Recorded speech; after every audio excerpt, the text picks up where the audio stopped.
Selamat malam sobat-sobat budaya, salam budaya, rahayu. Masa liburan dan cuti hari raya Idul Fitri sudah habis. Kita semua kembali kepada berkegiatan dan bekerja seperti biasanya. Semoga sobat budaya diberi kesehatan dan bagi yang sedang menderita sakit segera mendapatkan kesembuhannya. Semoga rezeki lumintu datan ono rote. Kalimat ini meniru ucapan sesepuh dulu yang saling mendoakan agar rezeki terus mengalir tanpa ada surutnya. Sobat budaya, kali ini kita memasuki Magis Keris yang kelima.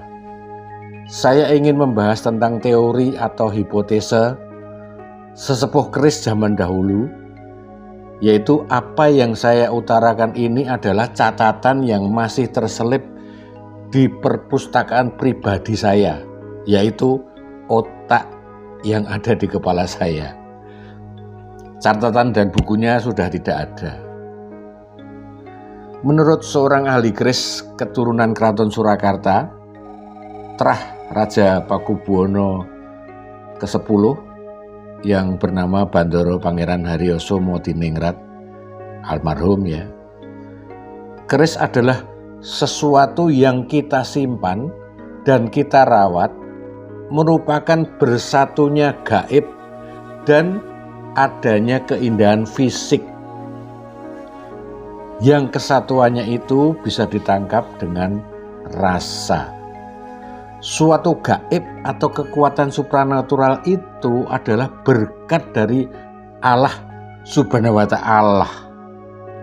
Tetapi pemahaman awam oleh karena serangan agama di zaman Belanda yang disebar sebagai teror untuk meraih pengikutnya, maka orang beranggapan seolah-olah gaib yang ada itu adalah kekuatan jin atau setan atau roh-roh halus.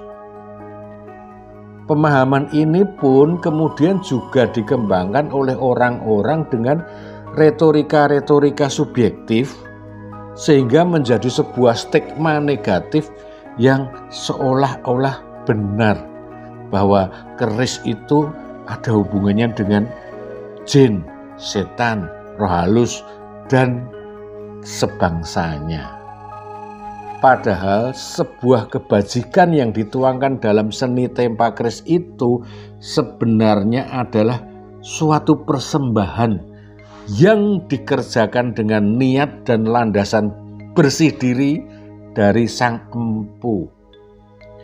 Doa-doa atau mantra yang diucapkan pun merupakan permohonan yang bertujuan untuk kebaikan.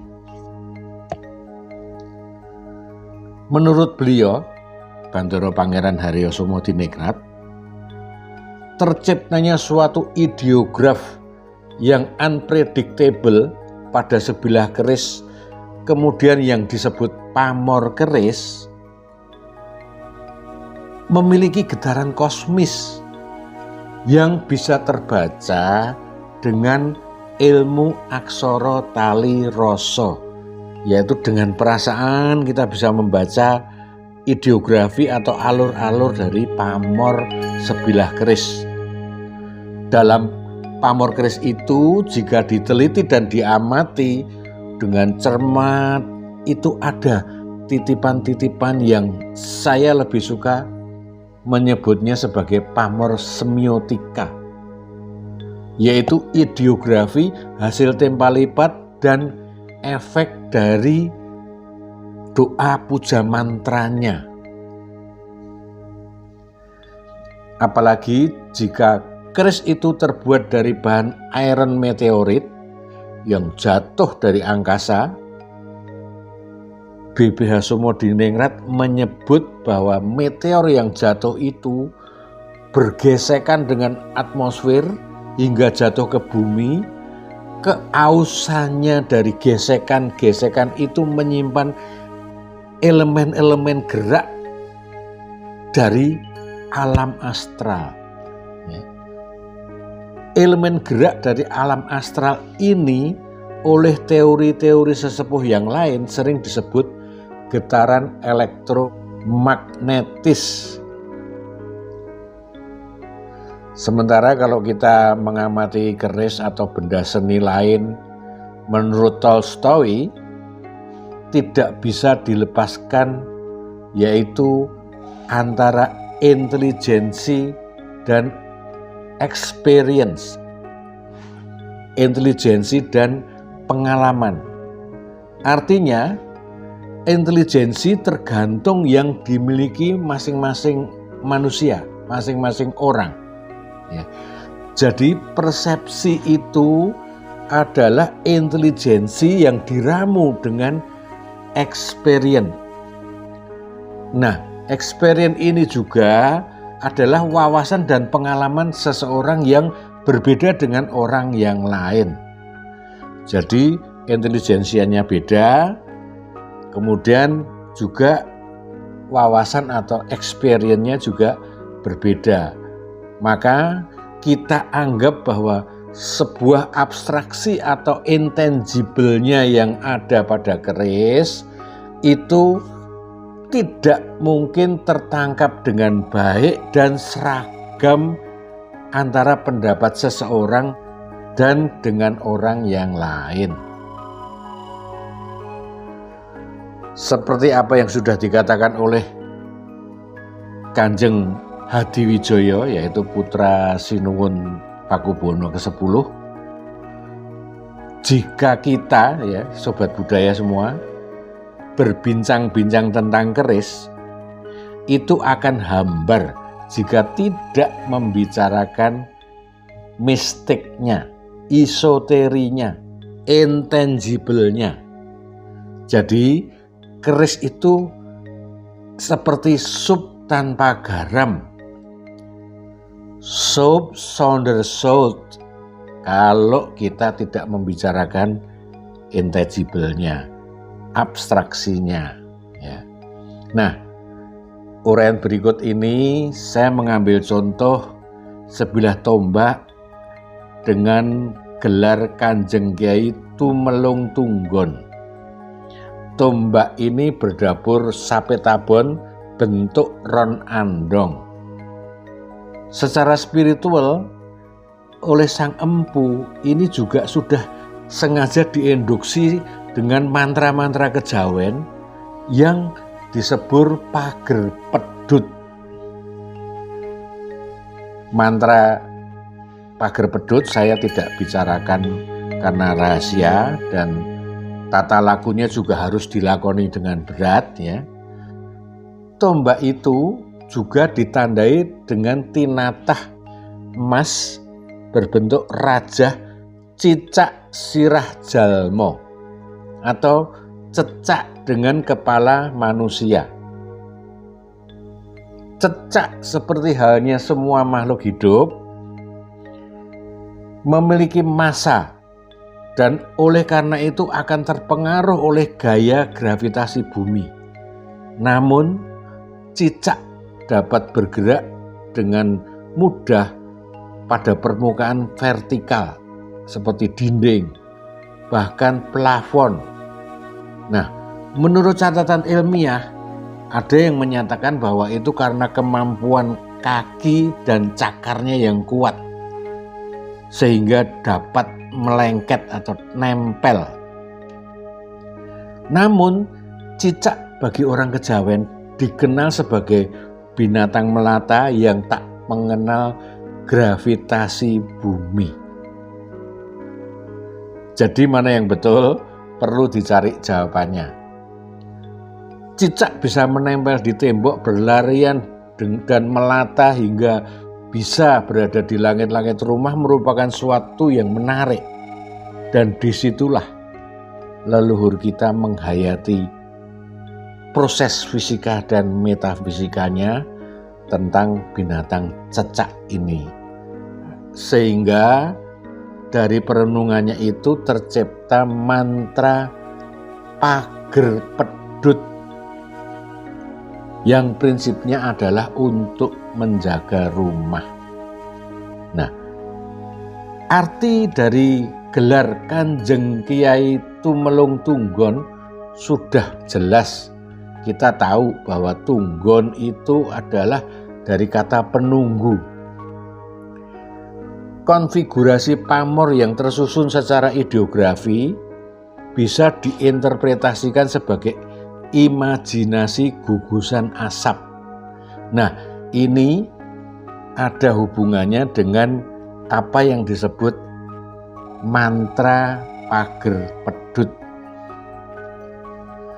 Secara esoteri bisa diterjemahkan bahwa tombak ini adalah sebagai penunggu rumah.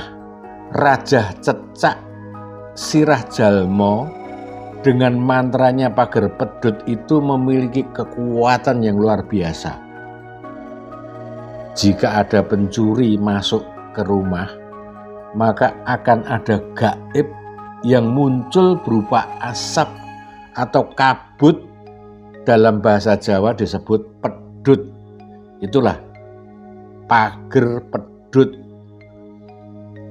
Di pedesaan kita masih sering menjumpai kegelapan di pagi hari oleh adanya pedut atau kabut, yaitu seperti embun yang turun ke tanah.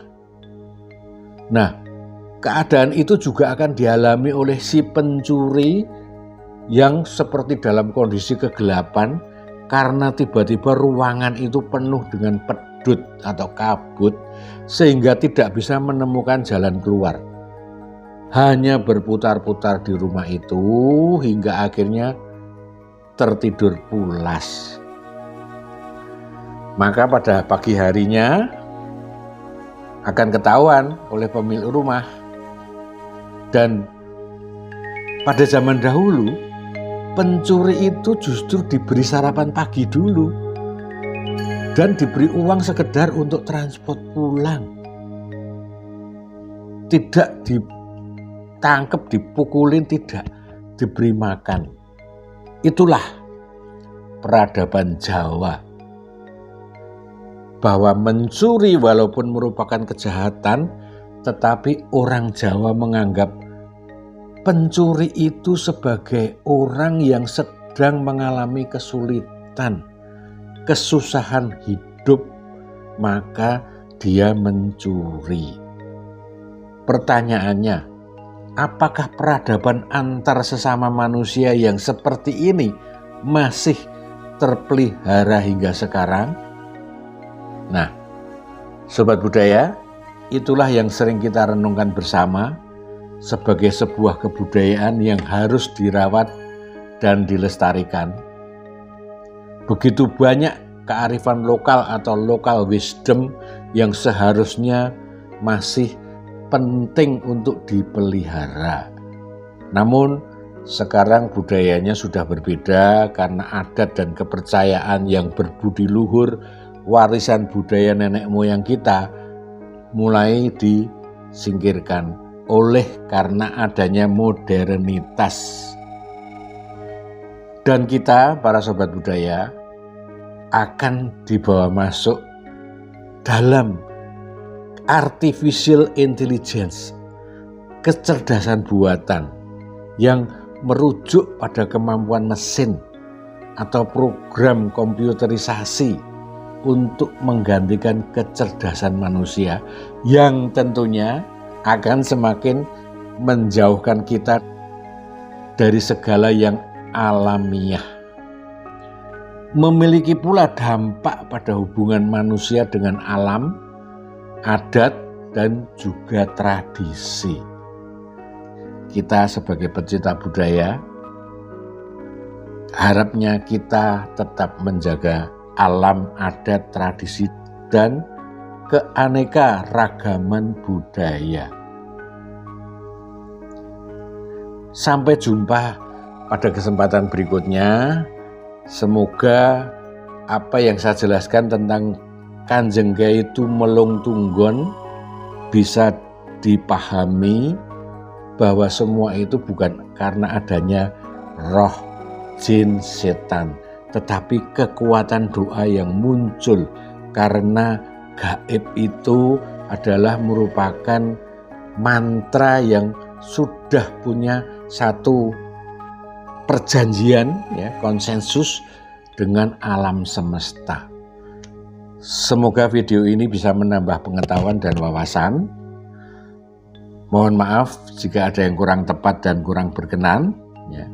Salam sehat, sampai jumpa lagi. Salam budaya, Rahayu.